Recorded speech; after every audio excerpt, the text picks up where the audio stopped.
चल संपत्ति।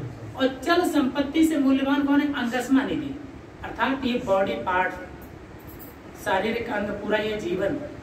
कोई कहे 10 लाख रुपया देंगे, अपना एक हाथ दे दो, तो कहेंगे ले जाओ।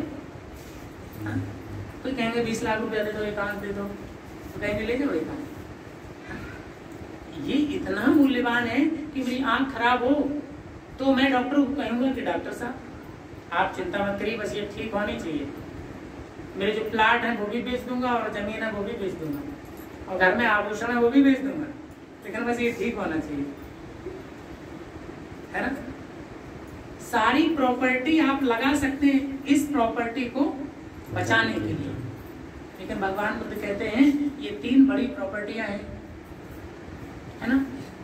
लेकिन वो कहते हैं कि इतनी मूल्यवान प्रॉपर्टी है ये, लेकिन एक दिन आपका सबसे प्रिय व्यक्ति इस प्रॉपर्टी को जला देगा। इस प्रॉपर्टी को भी क्या करेगा? जला देगा। आपका सबसे प्रिय व्यक्ति इस प्रॉपर्टी को ले जा करके जला देगा। तो आप इतने परेशान हैं, प्रॉपर्टी प्रॉपर्टी, हाय हाय हाय हाय, परेशान है पूरा। आपको लगता है कि इसी भौतिक जगत में पूरी संपत्ति सब कुछ मिल जाएगी, तो जीवन का परमार्थ परम लक्ष्य यहाँ कैसे मिल पाएगा? वो कहते हैं चौथी भी प्रॉपर्टी है, उसको कहते हैं अनुगामिका निधि। अनुगामिका निधि का मतलब है जो आपका अनुगमन करे, आपके पीछे पीछे चले। तो वो निधि किसकी है? वह कुशल कर्मों की निधि है, वह कुशल कर्मों की निधि है, क्योंकि ये पूरी मनुष्य सत्ता कर्मों पर आधारित है। क्योंकि जन्म आपके हाथ में नहीं, प्रियों से बिछड़ना भी नहीं, बुढ़ापा भी नहीं। आप बहुत अच्छा अच्छा खिलाइए पिलाइए, सुंदर बाल निकालिए, सब कुछ करिए, क्रीम पाउडर सब कुछ करिए, हे शरीर तुम बूढ़ा ना हो। तो ये सुनेगा क्या? नहीं सुनेगा। कहिए हे शरीर तुम मृत्यु को प्राप्त ना हो, तो ये मृत्यु को ही प्राप्त हो। तो जन्म से मृत्यु तक कुछ हाथ में है, तो क्या हाथ में है? कर्म, कर्म हाथ में है।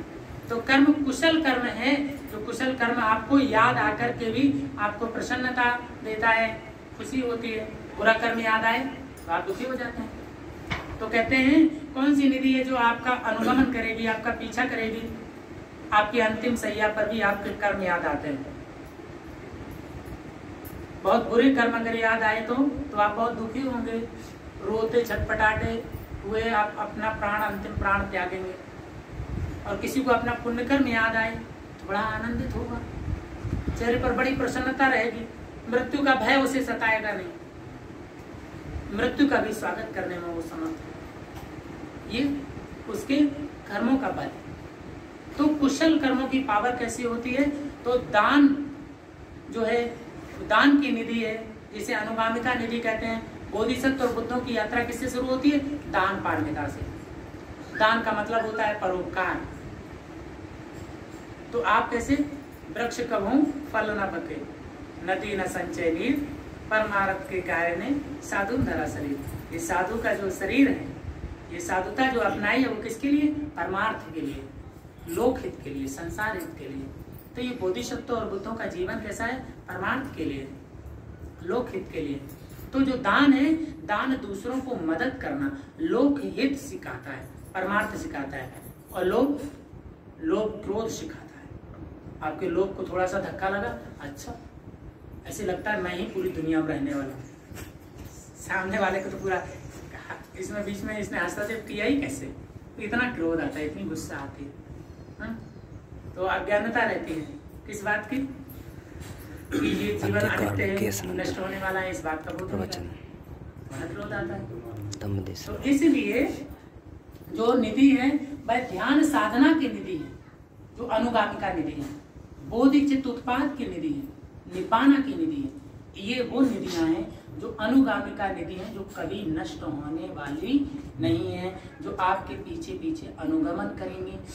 और ये निधियां आपको उस परम सुख शांति को उपलब्ध कराने में समर्थ हैं जिसे आप पाना चाहते हैं। ये आपके जीवन के उस परमार्थ को उपलब्ध कराने में ये मार्ग समर्थ है।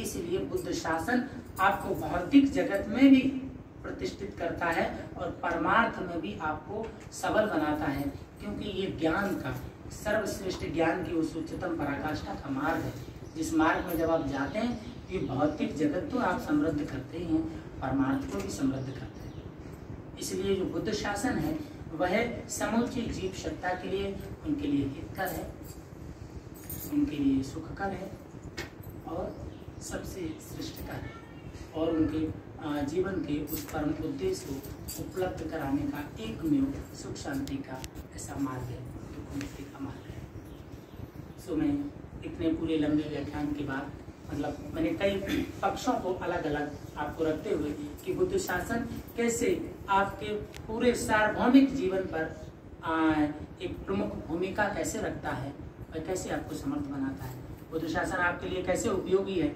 आपके जीवन में उसकी क्या प्रासंगिकता है, क्या उपयोगिता है, ये विस्तार से मैंने आपको बताने की कोशिश की।